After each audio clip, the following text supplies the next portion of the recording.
All right. Hello, everybody. My computer is telling me we are live. So I am just going to wait 1 second to do a little sound check on YouTube before I go any further. And then we'll go from there. I hear myself. It sounds fine. If at any point there is a problem with the sound, just let me know in the chat because I have the chat open next to me here. So if there's any issues with sound or visuals or anything, let me know in the chat. I'll be able to see it and I'll try to address what's going on. So with that out of the way, welcome back, everybody. I know it's been a while since we've done a live talk on here, but I am really thrilled to be here tonight. My guest is Paul Price, previously of Creation Ministries International, and recently he's authored a few pieces for Answers in Genesis.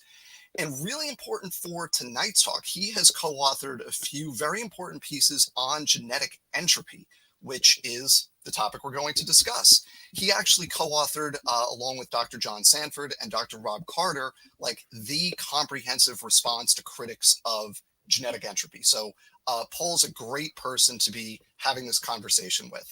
The way this came about was just a couple weeks ago on Standing for Truth. Paul was a guest to talk about genetic entropy. And I had to work late that night, but Paul was really generous with his time and ended up chatting with me for about 20 minutes right at the end of the show. We had a really great talk. And I asked Paul if he wanted to continue the conversation because we only got to talk about one tiny little thing. And Paul very graciously said yes. So here we are. Now, before I turn it over to Paul, I just want to say one more quick thing. And it's that we go way back. We've actually been talking about this stuff going back to our Reddit days like 5 or 6 years ago. So I actually want to start by apologizing to Paul for any times I was a jerk on Reddit, because I know that definitely happened at least once or twice. I can't think of any specific things, but I'm sure I was a jerk at some point. So I want to start by apologizing and thanking you for coming on. And with that, let me turn it over to you. Introduce yourself, introduce genetic entropy, tell us your thoughts. And then everybody, like I usually do with these shows, we're just going to have an informal conversation for about an hour. Over to you, Paul. Yes. Thanks, Dan. And no need for any apology. You know, I think that Reddit is kind of tailor-made for that type of nonsense. So I think I got a lot of good out of the time that I did spend on it. But I don't know if you're still using Reddit. I extricated myself because it was just after a while I just don't want to. I don't want to be thinking about it anymore. I don't want to be thinking, oh, I need to check and see if somebody said something on Reddit that I need to respond to, So that's just something I decided I didn't need in my life anymore. So what was I actually talking? Okay. So introducing myself to your audience, who I'm very happy that you brought me here to speak to you and your audience. I know that most of your audience are going to be on the other side of this issue. So this is, a unique opportunity for me to not be preaching to the choir, as it were.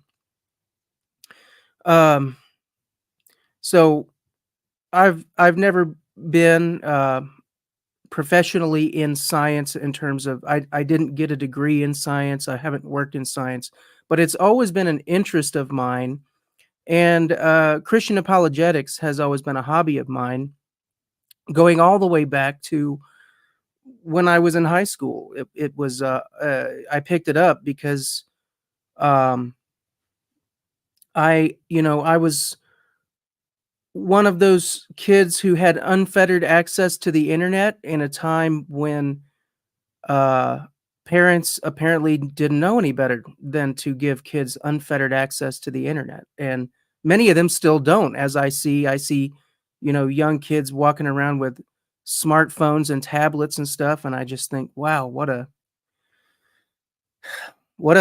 day to live in. But, I was messing around on AOL Instant Messenger one day. I guess I was in a chat room or somehow I got, challenged in my faith at some point. I don't even know. I can't even remember how that happened now. I guess I was in a chat room. I guess AOL Instant Messenger had chat rooms. I can't remember exactly, but I got connected up in chat with this guy who attacked my Christian faith. And as a young child in high school or whatever, or just about going into high school, I think it was like the summer going into ninth grade. And, my mind was just blown. And I just thought, wow, that is so important that I figure out the truth of this matter. And, I lost sleep over it. I just spent so much time reading and looking into this stuff because, and this is, not a unique story at all. I think most people growing up Christian have this type of experience at some point. But, and I think unfortunately, more often than not, they wind up going the other way.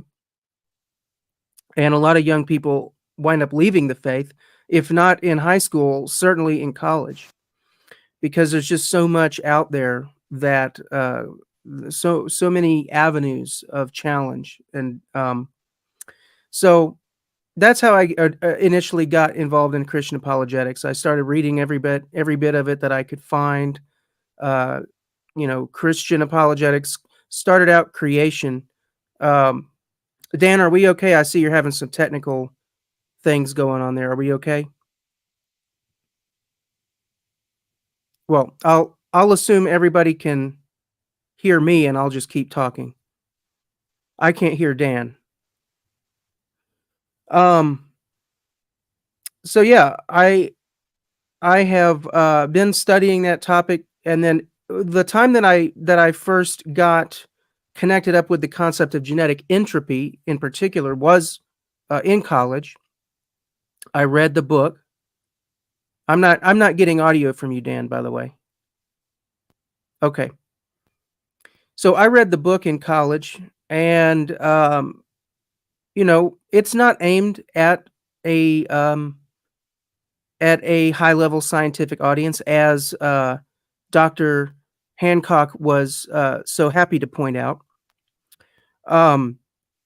It's aimed at a layperson, and it hit me, and I felt like John Sanford explained these topics in a way that really made sense to me and was helpful to me. And I think there we go. Now I hear you again. Great. There you go. So I enjoyed reading the book.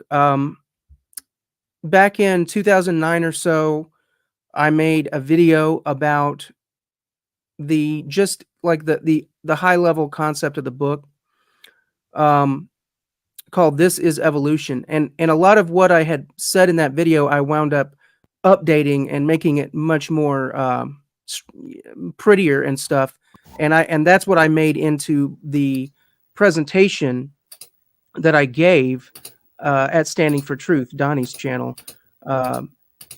Dan, did you get a chance to go back and look at that presentation by chance? I'm just curious. Uh-oh.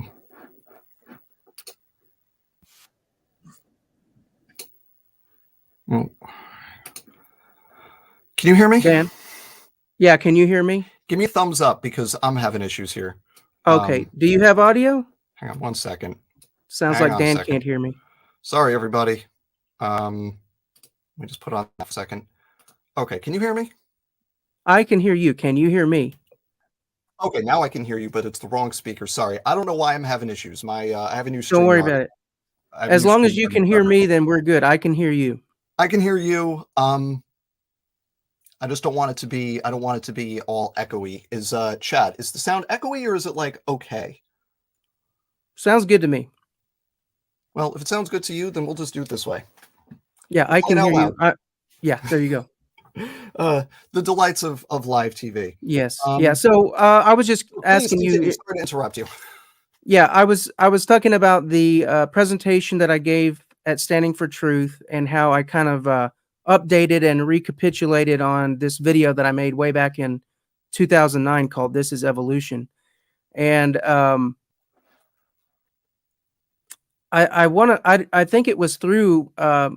This was before I worked for Creation Ministries, obviously, but somehow that video made its way to John Sanford, and I got to talk to him a little bit by email. I unfortunately never got to meet him, but because I was at that time living in Russia as an English teacher, And so he had invited me out to this conference that they were doing in New York, where they had brought a bunch of people together to talk about genetic entropy. But I didn't get a chance to go, unfortunately, because I was in Moscow at the time.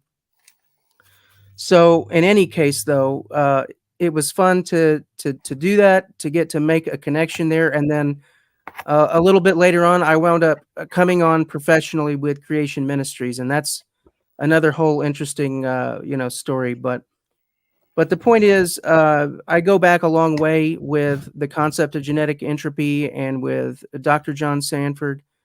Yes, Dr. Sanford is still alive. At least I haven't been made aware of his passing, if he did pass, but I don't think so. I think he's still alive. So that's what got me connected up to the concept of it. But yeah, I think I pretty much covered it. Dan, did you get a chance at any point to go back and see the presentation I gave at Standing for Truth?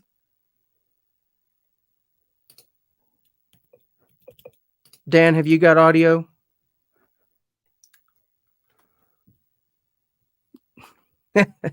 All right. I think Paul, we're still having trouble here. here. Lost you again. Can you hear me? I hear you, but I don't think you're hearing me. There we go. Can you hear me? I can hear you now. Okay, good, good. Give me 1 second, and I think I got this sorted out. Just give me 1 second. I will fix it, and then we'll be good to go, everybody. I apologize. I'm bad. Yeah, it was working, and then you had to go mess with it again. I know. Well, you know what it is? It's the sound from the speakers out loud is kind of echoey, so I like to have it, in my ears. So I'm just trying to make that work. And if I can't make it right now, then... All right. Okay, so give me 1 second. I'll make this work. So do this. We're going to do this. Do this. We're going to do that. Let's see. Can you say something? Testing. Nope, I don't think that's working. I don't think I can hear you. Nope, I give up. Okay. Just pull that out. Let's just go back to the way that worked. Oh, well. All righty. Give me 1 second, everybody. I'm bad at this.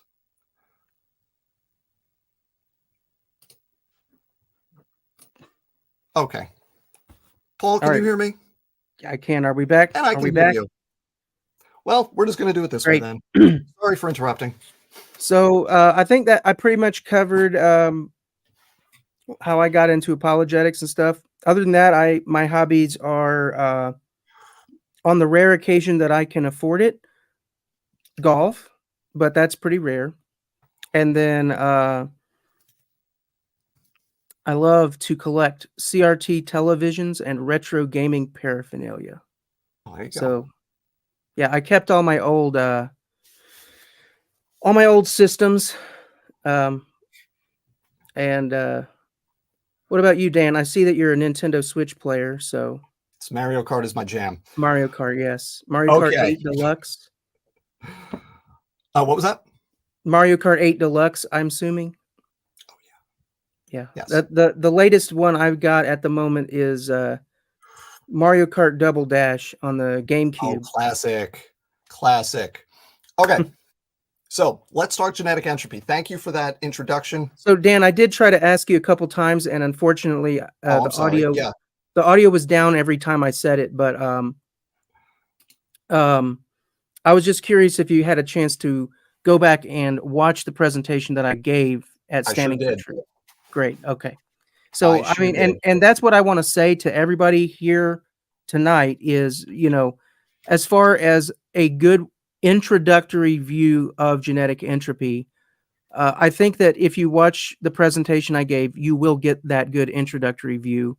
And I would like to think that even those who disagree with genetic entropy would agree that at the very least I was faithful to what John Sanford teaches and the message that he gives in his book. I believe my presentation was extremely faithful to his message and was a very good way to get a good introductory view of genetic entropy. Have you read his book? Have you ever read? I have read. So I've actually I've read his book cover to cover at least twice. Okay. Um, All right. and then I've, lots of skimming and going back to specific sections. So it's great that you mentioned the book because I wanted to start actually with a specific thing from the book. So I am going to share my screen just very briefly. Paul, if I describe this thing to you, I know you would know exactly what I'm talking about, but I want everybody else to be able to see it. So I just want to show this figure from the book because Yes. this is really the foundation of the book, right? That we have this distribution of fitness effects, where for everyone that's not familiar with this, what's going on here is this is showing basically harmful mutations over here, beneficial mutations over here, and this curve represents the probability distribution of those mutations. And you can see that most of them are on the left side, which is to say the harmful side of the curve. There's a teeny little curve down here that Sanford goes out of his way to describe as overly generous on the beneficial side. And most of the mutations are in this region where the effect is too small, right, to have any effect being selected for or against, right? You can't select for fitness effects that are within this range. And I point this out, I bring this up because this is like the whole thing with the genetic entropy argument. It's that you have harmful mutations accumulating that cannot be selected against. Therefore, you have inevitable degeneration of the information content of genomes. Paul, is that a fair representation? Yeah, definitely. That correct distribution that Sanford shows there is the meat of genetic entropy. If that distribution is somehow completely unrealistic, then you would have a case against Sanford's thesis if you were able to show that somehow this distribution is totally wrong, or not even wrong. I mean, not even correct in the broad strokes. Mhm. If you try to argue, a slightly different shape, or whatever, that's you can certainly, there's room for disagreement on some of the particulars. But if you try to argue, and if you were to actually be able to give a good argument that this is just not even remotely correct, then genetic entropy would certainly be threatened by that.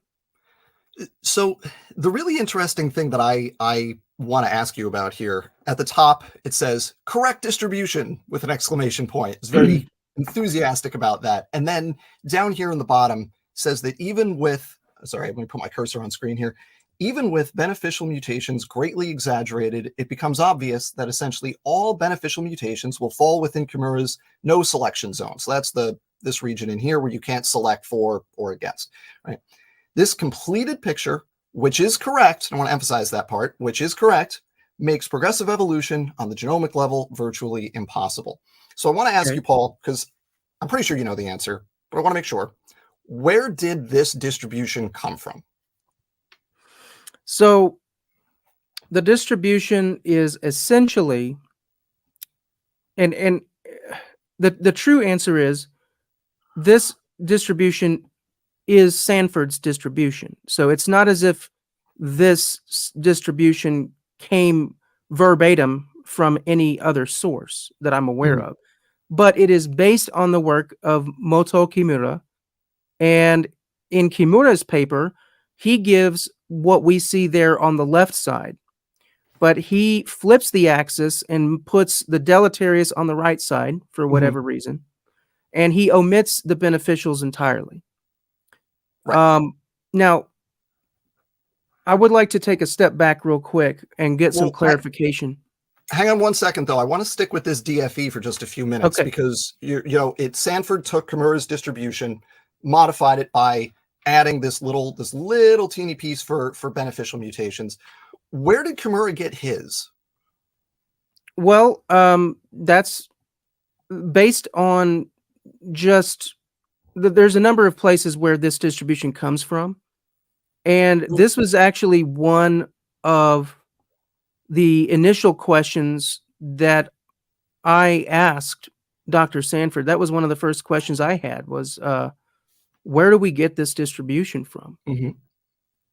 And And it's from Kimura 1979, right? It's from that well, paper, and then he tweaked it. well, but more broadly, how do we know that this is roughly what it must Well, look like? that's I think is to the be fair though, question. that's not my question, right? My question is, where does this distribution come from? It comes from Kimura 1979, that Yes, famous paper. yes, Where did yes. Kimura get his distribution in that paper? On what Well, did he base it? in Kimura's paper, he is basing it on standard population genetics mathematical models. Okay. Can we be a Uh, little more specific than that? well, I in mean, what what? I'm getting at, what I'm getting at is that Kimura made it up for his model, right? It's not empirical in any sense. It's not based on data. Kimura made up his distribution for his model Well, that was I'm sure intended you to don't think model that a Kimura neutral made it process. up out of whole cloth, though. He did You, make it. He made it up. It's not out of real. whole It's not based cloth, on data. based on nothing whatsoever. Yeah, he Surely you needed a don't think that. distribution for his model, and he found that when he put beneficial mutations in his model, it broke his model. So he made up one that included mostly unselectable, mostly Yeah. harmful mutations. So this model is the one that has been accepted by the field of population genetics. That Yep. there, one of the things I'm just going to put the that I screen down so addressed. we don't, because we've all Oh, seen it now. yeah, one of the things I addressed in my talk at Standing for Truth was how, and this is nothing new to you. I can't remember if you're one of the people that tried to use this argument in the past or what, but people have looked at some of the later writings of Kimura and Mhm. have pointed out that Kimura didn't stay faithful to this model in his later years. And I can't remember if you're one of the ones that made that point or not, but the point remains he did not remain faithful to the model. Yeah, And that was why I reached out to Dr. Adam Iyer Walker, who's one of the foremost authorities in population genetics today. And I asked him about that question of why is it that, because it's clear from his writing and from the writings of the people that he associates with that he is using this model and he does consider this to be the best model. well, But Kimura left it, and I asked him to comment on why Kimura would have abandoned this model that he helped to put out. And one of the things I that can answer Dr. that question, Paul, though. We know why he did that. He's written, like, he wrote about it. It was so he was talking about neutral theory, right? Where he was treating the vast majority of mutations as neutral, right? In a quite strict sense. And that was later superseded by nearly neutral theory. Now, when he was modeling neutral theory in that 1979 paper, he invented a distribution to allow his model to function to illustrate the points he wanted to illustrate. And I want to be clear about that. He invented the distribution. It wasn't based on data.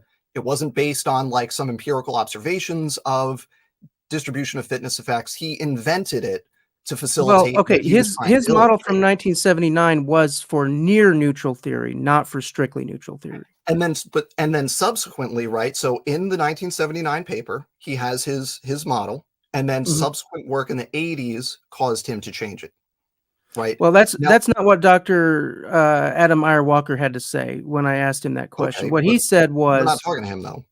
well, I know, but I consider if I'm gonna go to somebody who's gonna be able to tell me why he would have abandoned that model, I would think Adam Iyer Walker would be a good guy to ask.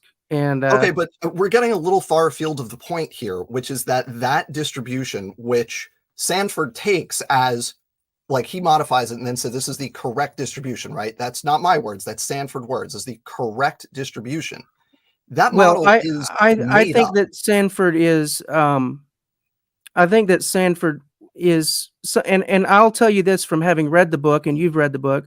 There Mhm. are some places where Sanford uses language with a little bit of broad strokes, and if you take his words too literally in certain places, that can lead to issues. So when he says correct distribution, I don't think that he's necessarily saying that there cannot be any improvement to our understanding at all. I think what he's saying is that the broad strokes view of the Mhm. distribution is what we're getting here. It's generally correct at I'm least. gonna I'm gonna quote Sanford just to be clear, and you tell me if it sounds like he's talking about broad strokes here. This is a direct quote from Sanford describing the distribution we just looked at. Mhm. This completed picture, which is correct.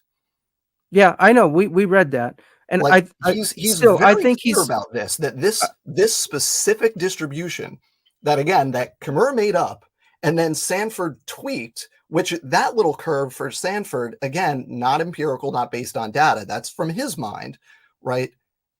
There's no empirical basis for this that they're using. well, It's there is an just empirical it's made basis. up. I mean, no, And then it's Sanford not. is saying this is the correct model. But if I was to say to Sanford, on what data, on what experimental data are you basing this model, which is the foundation for your entire argument? The answer is there is none.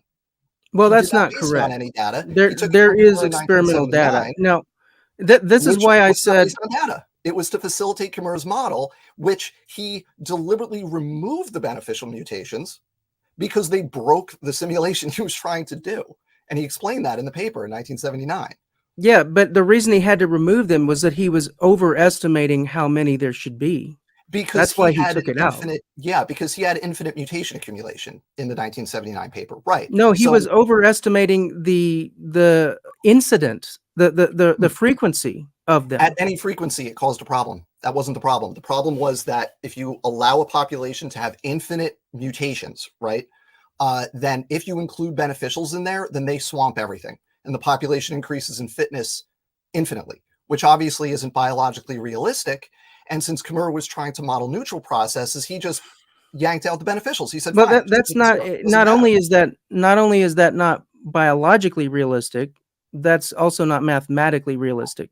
I mean, Okay, but obviously, if I Paul, have if it's not 5 and I biologically balance it with, realistic, then why are we using the distribution? well, because I do believe that distribution is supported by empirical data. I don't believe it's purely made up out of nowhere. And It we can literally point is. to, I mean, we can point to the fact that um there is a preponderance of evidence that the vast majority of mutations are deleterious. So Mhm, that's why I said there's room for you to, we can nitpick about exactly mhm. what should the shape be. Should it be purely exponential, or should there be a difference of the exact shape of the curve? There is room to debate about that. But the broad strokes view that deleterious mutations are vastly more probable to occur than beneficial mutations. That is very well supported But that's not by the point of this empirical data. distribution, though. That's not That the is, point of this distribution. No one disagrees with that. The point is that the beneficial mutations are virtually entirely unselectable, and so are most of well, the harmful, right? That's the point. It's not about the okay, ratio, so it's let's the talk about, selectability. so it sounds to me like you're pitting yourself against Kimura's model. Is that fair to say I that? mean, yeah, Kimura's model was made up. It wasn't meant to, it was meant to show a very specific thing and not meant to reflect actual populations in the real world. It's, Well, it's similar so to like Hardy-Weinberg equilibrium, where it we doesn't can reflect start what that. actually happens, right? Yeah, we can Now, start with that as a starting point because you're pitting yourself against the model that is still in use by the foremost experts in the field of population genetics, Dr. Walker being an example of one of those experts. I mean, That to is be the fair, model Paul, they're this my continuing to my use. dissertation was on this topic, right? To Yeah. be fair, like Well, I'm literally, not my saying that you're dissertation was not. about mutation accumulation and error catastrophe. Well, I'm not trying to downplay I'm your just saying. achievements by any means, but it's clear you're putting yourself against not only Kimura but That's fine. also the other population geneticists like Dr. Walker that are I don't care. still using All right. this model. So it is your contention. You agree, like what Sanford says, that there's essentially zero selectable beneficial mutations. Well, That's your position. I want to ask you Well, this no, question. please answer that. Are there virtually zero selectable beneficial mutations? Well, that depends on what you mean by virtually. I would not claim that there are no selectable beneficials. I would not make that claim. But I would make the claim that the number or frequency of selectable beneficials is greatly dwarfed by the frequency or Yeah. number of Okay. selectable deleterious. But that is different from Sanford's model. He says, direct quote, essentially every beneficial mutation must fall in Kimura's no selection zone. So his Well, he argument, said essentially, well, if which you go is through his book, he's very clear about this repeatedly, that you basically cannot select for any beneficial mutations. And he talks about this in the Princess and the Nucleotide chapter, right? And he talks about how you cannot select for these rare beneficial mutations. Now, you're no, making a I different don't think argument from that's Sanford. fair. I don't think that's a fair assessment. I think what he's saying is that they're extremely rare by comparison, and I think what we would also say is that when they do occur, they're generally reductive in nature. And so, but let me ask you this question, because this No, is hang on a kind of second. I want to go to a quote here from Sanford here. This is page 123 in the second edition. mhm. He says, could mutations select? So it is certainly reasonable then to ask this question. Could mutation/selection create even a single functional gene? The answer is that it cannot, because of the enormous preponderance of deleterious mutations, even in the context of a single gene. And he goes on to talk about how in the context of what's going on, you have, even if you have beneficial mutations, they are unselectable. And then what follows shortly thereafter is the quote I just gave you a few pages later, that virtually every beneficial mutation is within Kimura's zone of no selection. So if your argument, Paul Price, if your argument is that it's the ratio that's the problem, there's just more deleterious mutations compared to the selectable beneficial mutations, that's fine. But that's a different argument from the argument Sanford is making. Sanford's argument is that you cannot select for beneficial mutations. He's very clear about that. Now, I got to be honest, I don't think he would agree with that statement, but I think he would say that in the rare occurrence that a beneficial mutation is selectable, that it's very likely that we would be looking at a case of reductive evolution in that case. Okay, But let so me let me let me get let a me chance amend to my ask you this question to you to question. clarify then. Is it your contention that all selectable beneficial mutations are reductive in their effect somehow? I would always shy away from using the word all, because that would require me to be omniscient. So I'm not going to use that word. But I would certainly say that the vast, vast majority would be reductive, especially really the vast majority of beneficials are going to be reductive, just like the vast majority of all mutations are going to be Mhm. reductive, because what you're doing, what we're talking about doing here is we're talking about scrambling information content. We're talking about creating essentially a typo in essentially a document.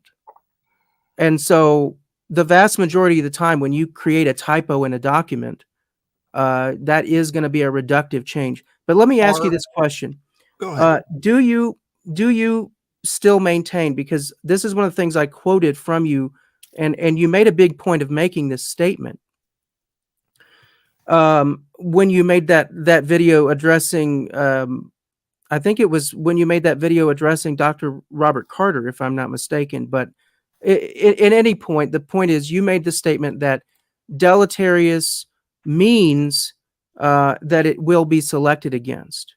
So do you still maintain that if a mutation is deleterious, that means it will be selected against?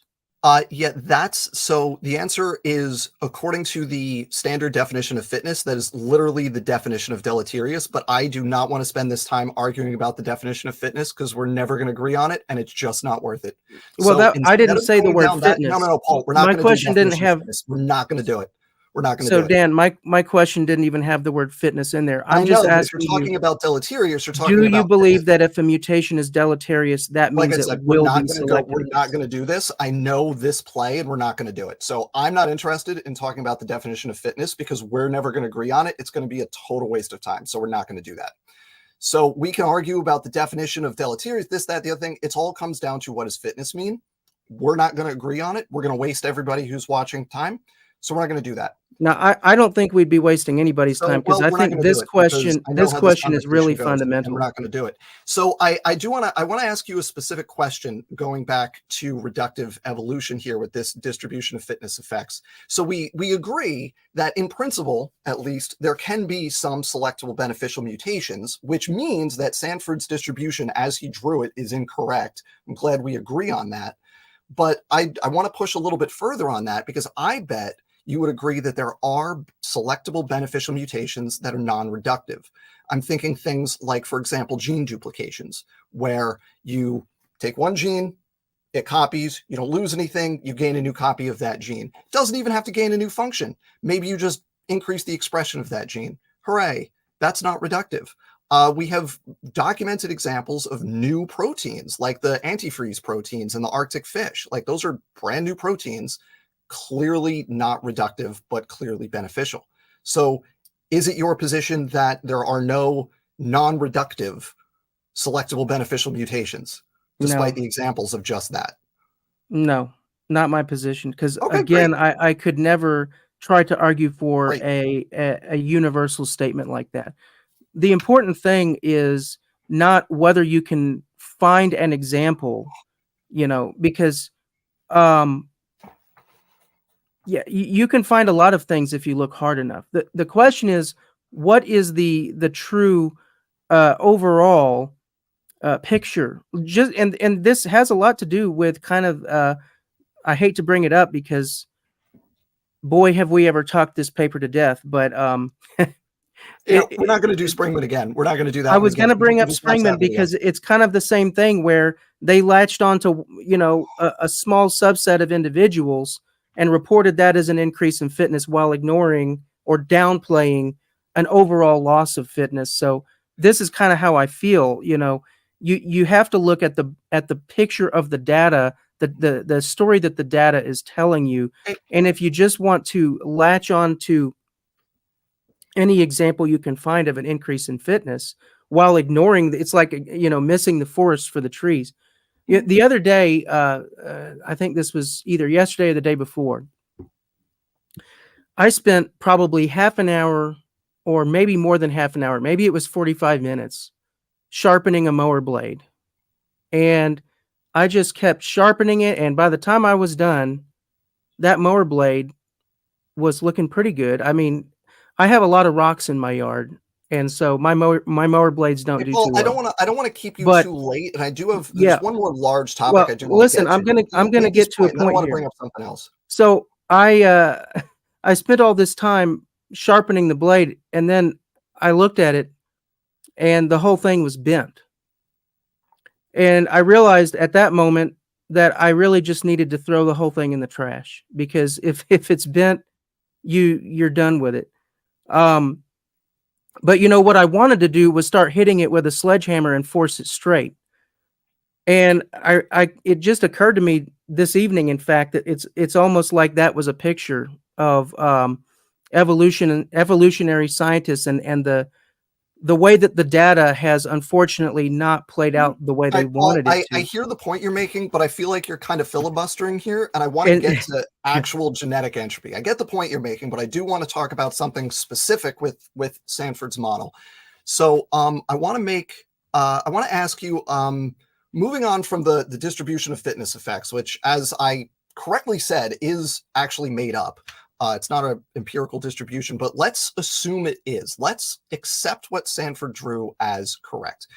The other major aspect of Sanford's model is a constant linear accumulation of mutations, and he describes this in the book in a bunch of different places. So, for example, he early in the book he talks about how there's 100 mutations per generation, and even if we assume that 97% of the genome is junk, which is wrong, but whatever, that would still mean an additional 3 deleterious mutations per person per generation. So he's describing a linear accumulation of deleterious mutations. Now, the reason that doesn't work, and I want to get your take on this because this was specifically in the thing that you and Carter and Sanford wrote, responding to me specifically about this, but you kind of missed the mark on it. The problem with this is that as mutations occur, that changes the shape of that distribution of fitness effects. Because if a harmful mutation occurs, now that mutation cannot occur again, but the reciprocal mutation can occur. Now, any one back mutation is going to be extremely rare, right? In a 3 billion base pair genome, a single back mutation is 1 in 3 billion, right? Super rare. Actually, 1 in 9 billion because there's 3 options for each base. So we're not talking about single mutations. We're talking about the total universe of possible mutations, where at some point, as deleterious mutations occur and accumulate, that line starts to bend. You can't get a linear accumulation because there's so many more potential beneficial mutations on the other side of the ledger now that could potentially happen. And the result of this is that you must reach an equilibrium between possible harmful mutations and possible beneficial mutations at some point in this process. And that's just math, right? And Sanford does not describe that. That is not part of his model. He says it is generation after generation, linear accumulation of harmful mutations. Now, I don't think you're wrong about that, Dan, actually. Okay, I don't great. think you're wrong. Well, we're good. Thanks, everybody. Good night. No, I'm kidding. The problem is what you're talking about ignores a couple of issues. The first issue is that technically, yes, if you've got a lot of mutated sites in your genome, then technically you've got a lot of opportunities to put it back. Mm-hmm. And if you do that, then technically that would be like beneficial, right? If you've put it back the way it was before. Yeah. The problem with that is, number one, the likelihood of that occurring is much less than the likelihood of the initial mutation that occurred.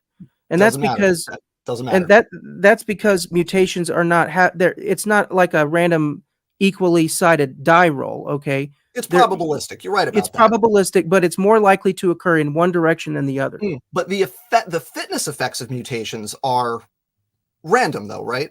We can't say ahead of time, right, without like some foreknowledge whether a certain mutation will be helpful or harmful. We can't say that, right? When we say random, we mean different things sometimes. But in your case, I think what you're getting at, I think what you're getting at is that it's unpredictable for us. We can't predict what will happen because we don't have sufficient like knowledge and everything. So the one issue is that back mutations are inherently less likely than their corresponding front mutation. Not always true. So, it depends on what the mutation maybe is. Not always, but in general, that is true. It depends. So if it's a C to T mutation, then yes. If it's an A to G, then they're about equal, right? It depends on the mutation. Yeah. So that's one aspect of it. But the other aspect, and I think this is the more important aspect, is that you're thinking in an overly reductionistic way about the genome itself. You're thinking of the genome like it's a big ocean of switches that can be flipped. And in a sense, that's true, but in another sense, that's not true, because what we're really talking about, again, is information content. So when you bring information into the picture, it becomes clear that if the surrounding context, the surrounding informational context has been lost. So in your example, you're talking about reaching an equilibrium because you're talking about a genome that is so saturated with deleterious mutations that now it's reaching a point where your probability distribution is starting to do like this, and you're starting to get to this equilibrium that you're talking about. Okay, but by the time you get to that point, you have done an unbelievable amount of damage to the information content of your genome. We're not talking about switches. We're talking about words and sentences in effect. All right. So two things here. First, thank you, because Sanford does not acknowledge that equilibrium exists. You're describing a model and a process that is not Sanford's model of genetic entropy. What you're describing, merits of it aside, right? Putting aside the merits of what you're describing, I disagree with it on the merits, but we can put that aside.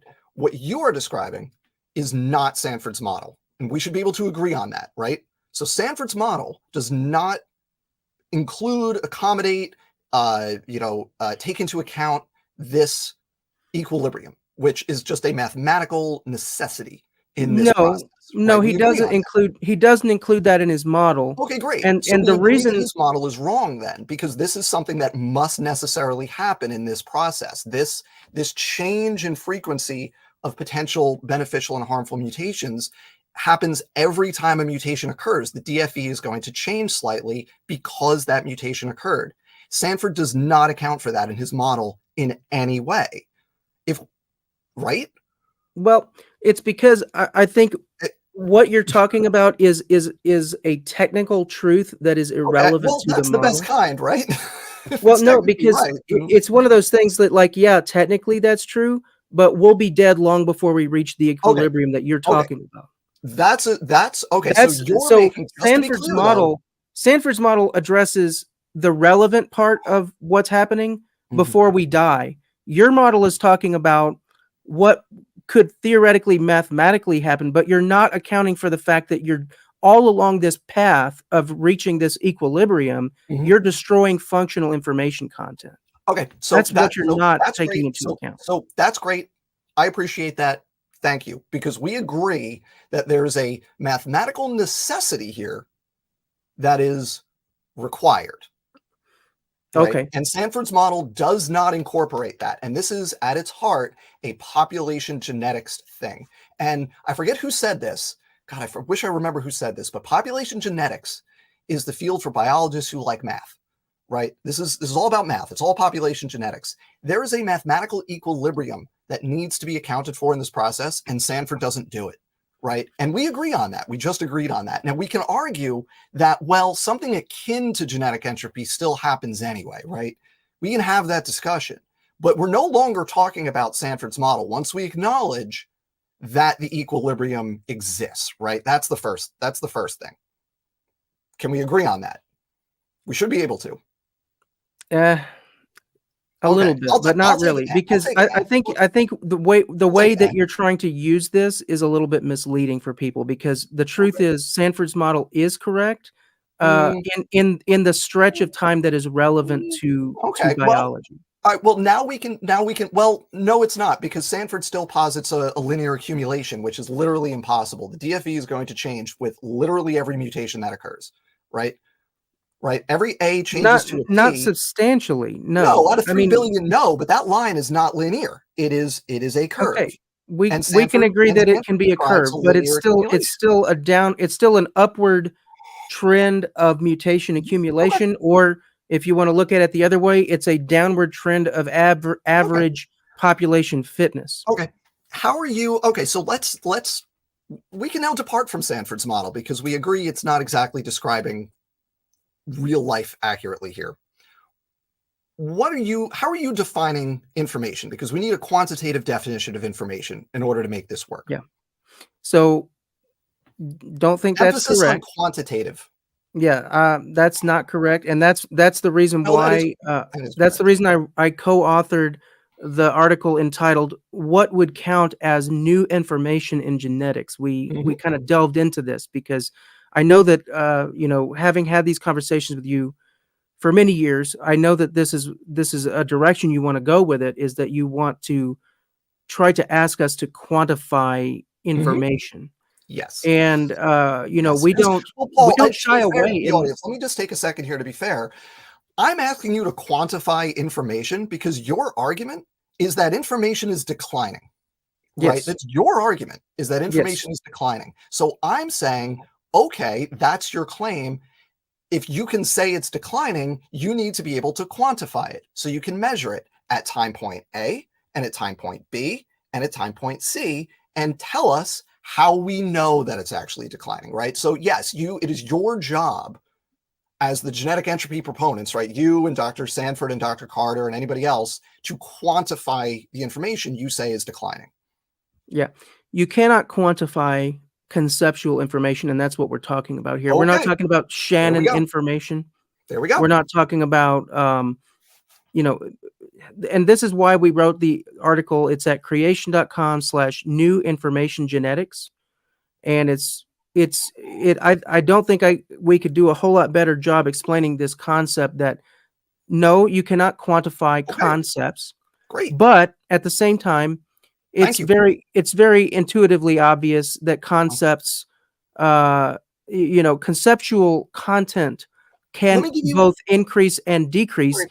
even at the same time as we can't quantify it specifically. Okay. And what Let we me give you. can do, though, is that we can certainly quantify mutational effects, and we can Okay. quantify mutations as Let me we give you do some empirical examples research. then.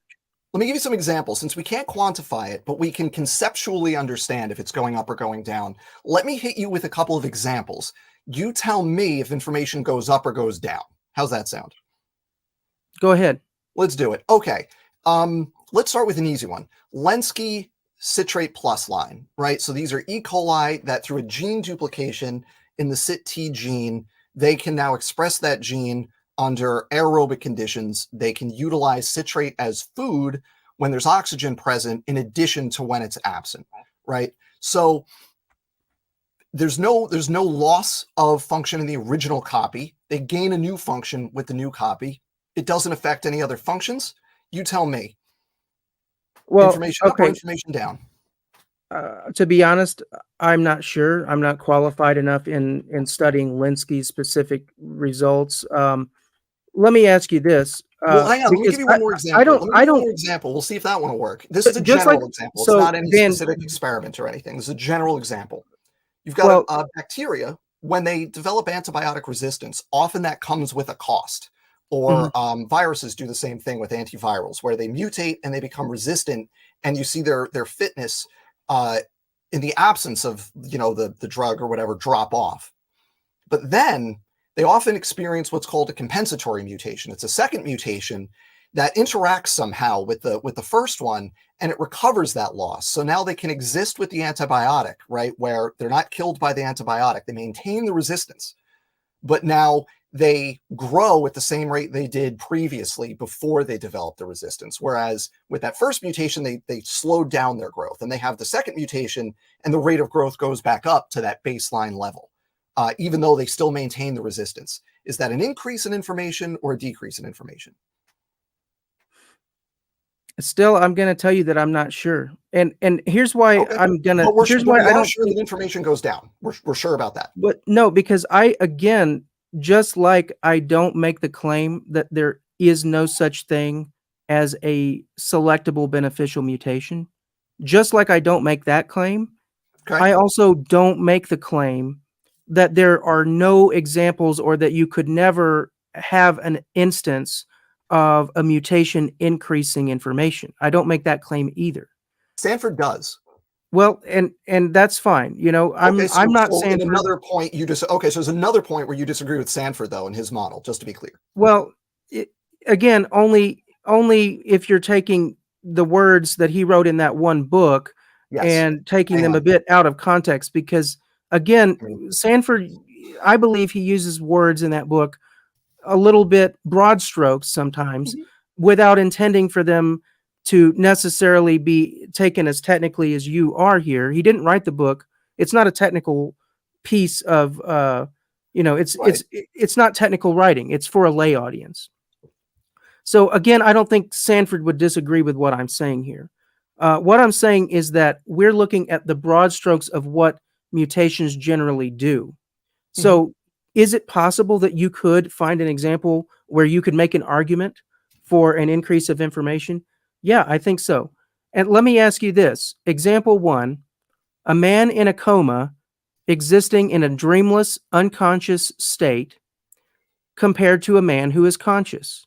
Between those two men, which one has more concepts in their brain or mind or whatever word you want to use? I I have no idea, Paul. I have no idea. But You have no idea here's what whether there's more information in the that's consciousness fine. I'm not the one trying to of a quantify information here. So I mean, you well, could I'm just say what you asking, want about it. you gave me some examples, so you don't know whether a man in a coma Well, has look, more information content in his mind than a no, man who is conscious. I can't say that. No. I Okay. want to bring this. I want What about a 30-page children's book compared to a 1,000-page encyclopedia? Which one has more information?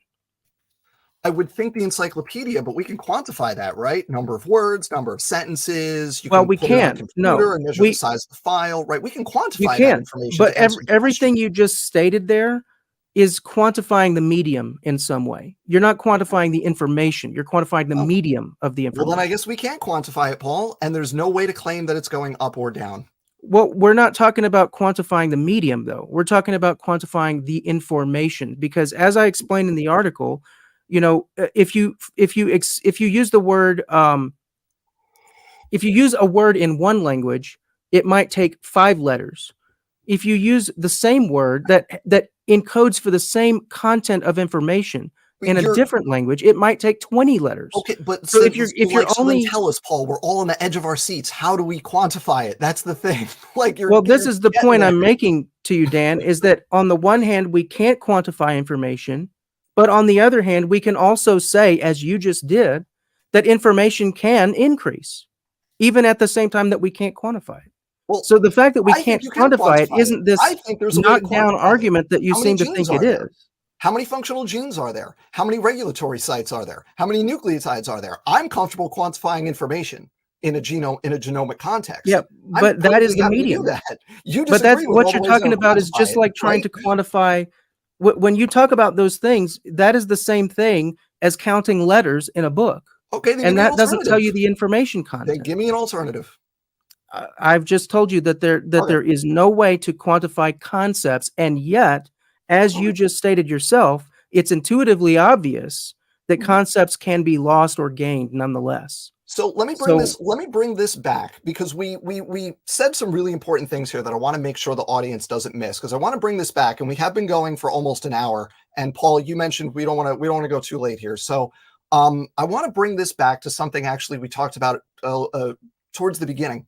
So we agree that there could be selectable beneficial mutations. We agree that that is in principle a thing that could exist, right? And I think there are empirical examples of that. I think that's obvious. And I think we should be able to agree on that. Now, you also said that, Sanford, he's using overly broad language, perhaps in a couple of places, and that's fine. But the problem is, if we allow for exceptions to the words that Sanford uses, if we grant him a little bit of license, right? Because this is not a work of technical population genetics, it's presented for a non-scientific audience. So if we give him a little bit of leeway with the language there, we don't have to wonder how that would affect his model. We have like real world population genetics to answer that question for us. And the great thing is it's poetic. We can bring this back to Kimura 1979. Because what happens in that model, that is the basis for Sanford's distribution of fitness effects, what happens in that model if there are selectable beneficial mutations? What happens? Even if they're rare relative to the other ones, even if it's 1% or 0.1% or 0.000000001%, right?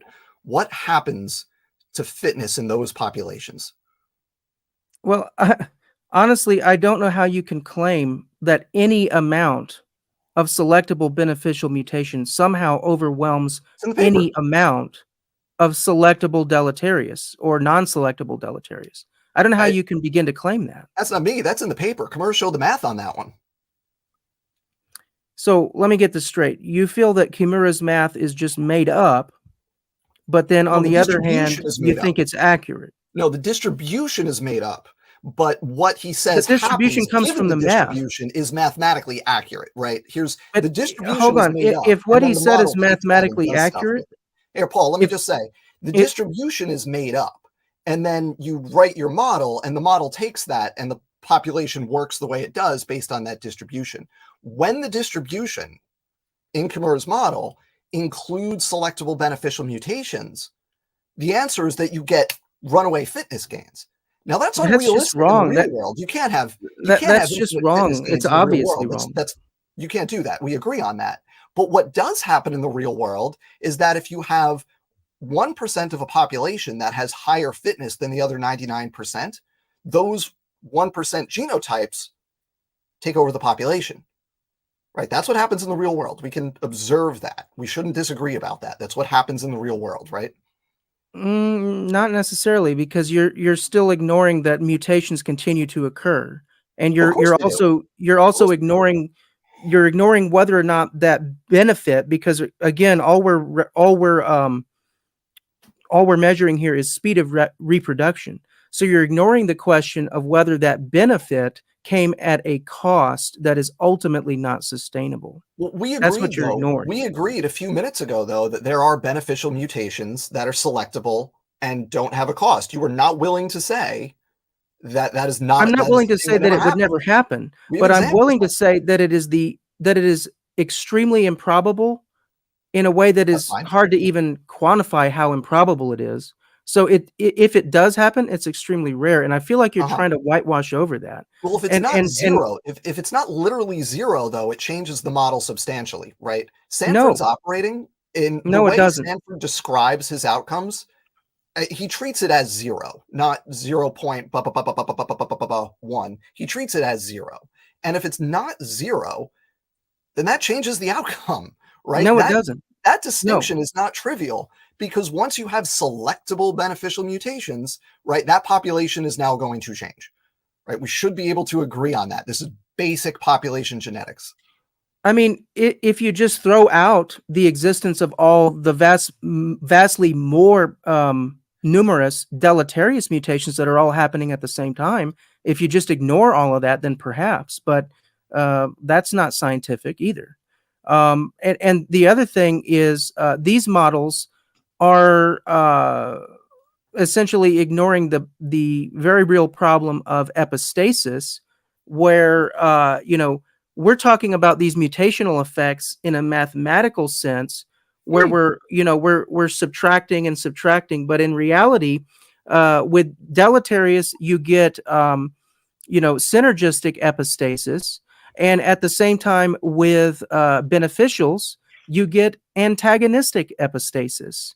And so I mentioned that before, though. I gave you an example of that where it's clearly beneficial and not a loss of information. With the compensatory mutation, well, that's an epistatic interaction. yeah, I mean, that's again, we could sit here and try to come up with particular examples of this, that, or the other, as all day long. Yeah, But we're not trying exactly. to Yes, we're that's the point. we're I'm not saying that you're the only one that could come up with examples. If I wanted to just sit here and read out a bunch of papers that show a decline of fitness, then I Mhm, can do that. mhm. But I figured that would be a boring thing, and it's pretty much common knowledge in the field. So there would be no point. Like, for example, although this is a quote from Kubota and Lynch, although a few select studies have claimed that a substantial fraction of spontaneous mutations are beneficial under certain conditions, and then he lists out a few papers, evidence from diverse sources strongly suggests that the effect of most spontaneous mutations is to reduce fitness, and then he lists out a much longer Most, list of papers. Yes. most. Okay, but Um, again, it just standard population genetics. If you have beneficial mutations, again, we're not defining that word the same, right? But like the definition doesn't matter because the way you define it, such mutations still exist. Or at the very least, you're not willing to say that they don't, which I think is the same thing, acknowledging that they because do. it's irrelevant whether they are extremely rare or whether they just don't exist. I've, The overwhelming oh, weight of the deleterious is going to outweigh them regardless. It's going to outweigh them. There's no way around that. Kitely and Lynch say, in summary, the vast majority of mutations are deleterious. mm-hmm, The vast fine, majority, they say. sure. This is one of the most well established principles of evolutionary genetics, supported by both molecular and quantitative Mm-hmm, genetic data. So, what they're saying there is that Kimura's distribution of deleterious is it is effect, because these guys are using that as their model. And this paper that I just quoted is saying the name of this paper is "Toward a Realistic Model of Mutations Affecting Fitness." mm-hmm, yeah. So that's what they're trying to do. And Mm-hmm, they, I don't think, hold to the exact same shape that Kimura held to. Kimura showed it as just this, exponential yeah, curve. we saw it. Yeah. Uh, I think they have a slightly different view where it's got a little bit of a different shape to it. But the broad strokes view is uncontroversial that But the Paul, vast majority are deleterious. is the broad strokes view Sanford's view? Are what the papers you're quoting are they saying the same thing that Sanford is saying? Almost. They are almost So saying the no, same thing. right? So the answer is no. So you're Well, saying that the answer is this is the almost. mainstream population genetics view, right? Sanford is just showing the mainstream population genetics view, but he's not, because he's going further in a couple of ways by making these statements absolutes instead of Well, virtuallys let me and explain. nearlys. Let me And explain to you hang why on I a said second. And he's drawing unsupported inferences from those. He's saying, well, there are no selectable beneficial non-reductive mutations, and therefore, right? That's not the same. And you, to your credit, are honest enough to say that, because Sanford is describing something that is almost what mainstream population genetics describes, right? Almost, but it's not.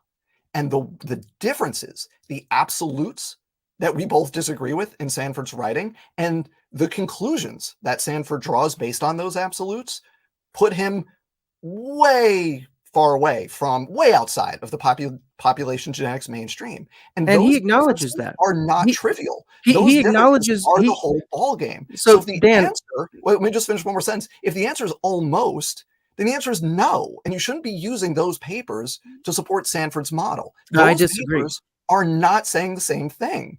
Well, let me explain now why I say almost, because you're implying that Sanford is abusing or taking out of context those papers, and that's not the case. I'm The reason to I be the re fair, I'm hold on, saying just let me have a he's moment to speak. going further in a way that is not supportable. So let me explain.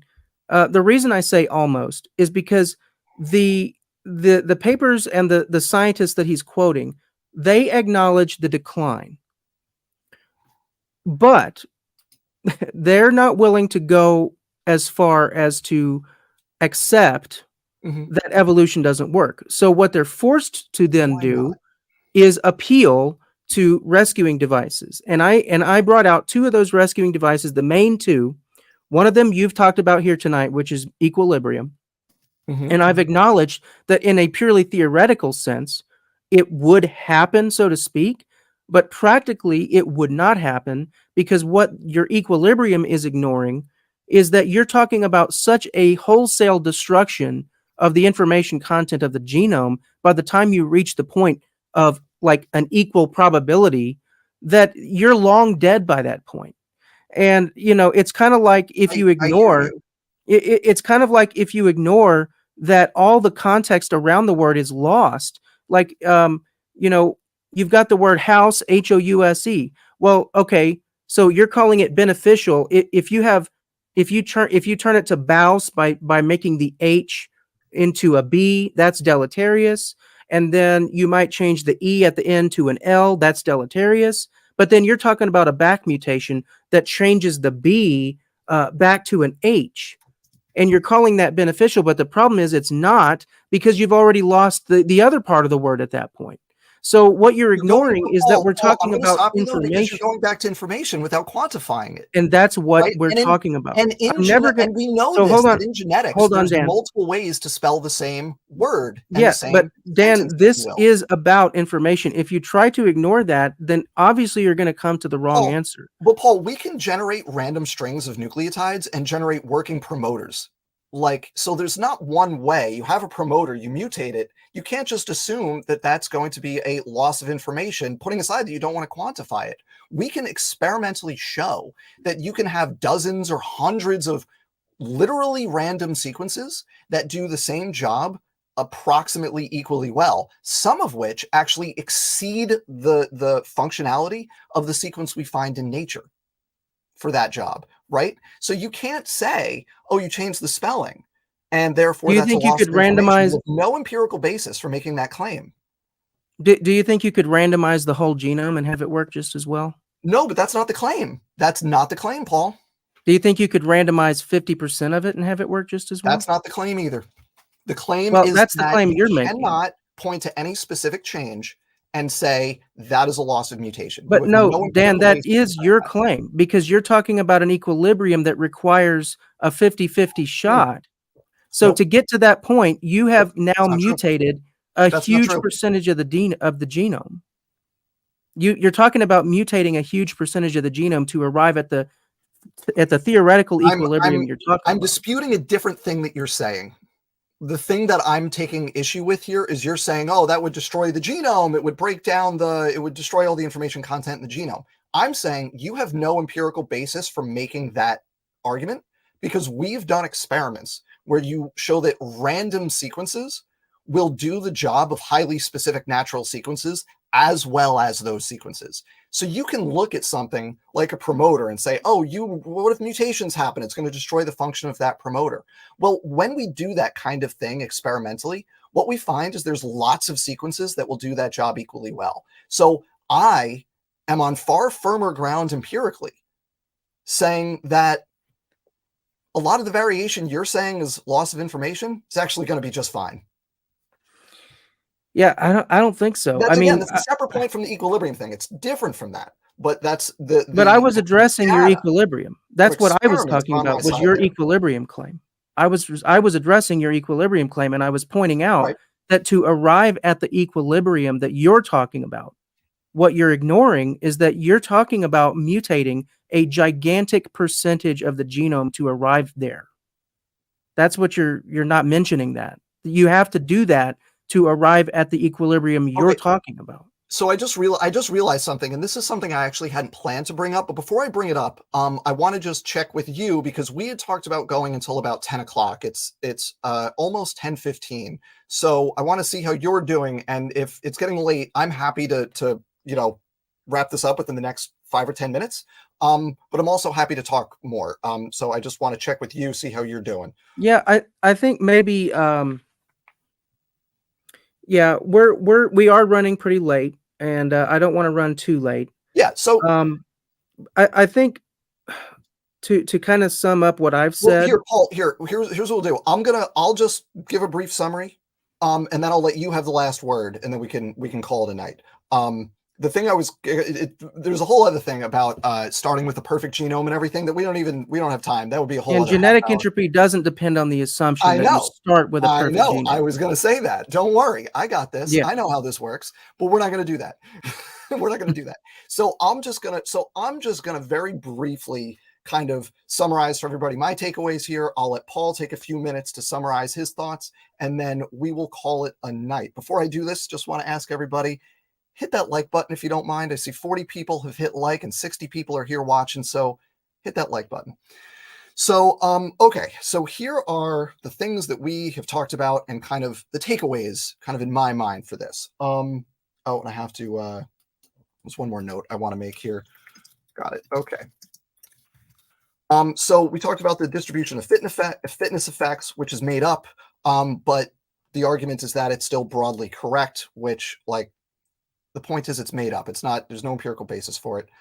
We agree on a lot of things. And I always like to point out where we agree. So we agree that the linear accumulation of mutations is mathematically problematic because you are going to reach an equilibrium at some point. So you're going to curve towards that equilibrium. Now, whether you can survive that as a species, we disagree about. That's a whole other thing. But we agree that the linear accumulation that Sanford describes is not mathematically feasible.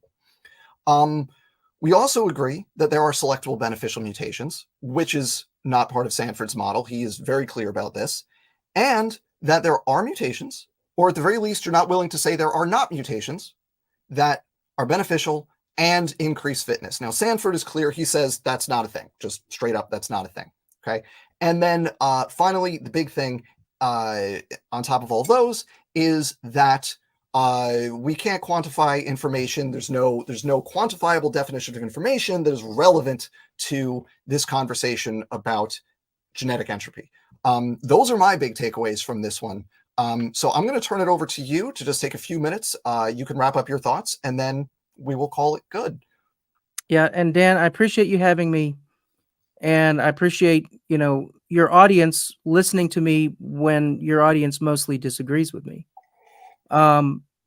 But, you know, My assessment of your assessment is that you are seizing upon an opportunity to nitpick certain words that Sanford has put in his book, and you're seizing upon an opportunity to nitpick certain aspects of the model, like, well, maybe it's not a linear accumulation of mutations. Maybe it's not purely linear. And you're seizing on this opportunity to enter into these what I would call nitpicks, while at the same time you're brushing away the broad strokes picture that what Sanford is talking about is not only correct but inevitable. And when you make statements like, if there are any selectable beneficial mutations, then that automatically means that somehow, as if by magic, they will come to overtake the population and outweigh any number of deleterious.